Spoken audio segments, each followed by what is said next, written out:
Du rallye, de la moto-vitesse et endurance ou encore du DTM, je te résume chaque semaine 5 courses et actions marquantes du week-end en 1 minute.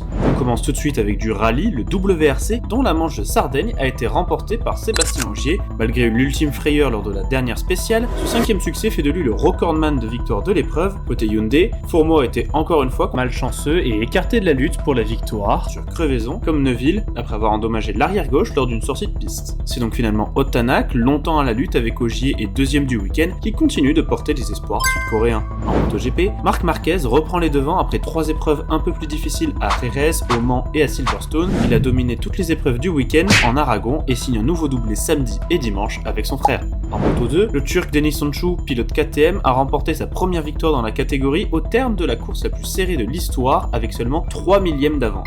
A l'inverse, Manuel Gonzalez, leader du championnat, a fini seulement 9e à domicile. En endurance, ça a roulé ce week-end sur la piste de Spa-Francorchamps dans des conditions météo désastreuses. De nombreuses chutes ont eu lieu et au bout du fil, c'est la Honda privée numéro 5 du team FFC TSR France qui s'est imposée devant la BMW 37 Usine et la Yamaha numéro 7 du Yard, pénalisée d'un stop and go pour infraction lors du dernier arrêt au stand. En Superstock, c'est la BMW numéro 9 qui a dominé l'épreuve de bout en bout.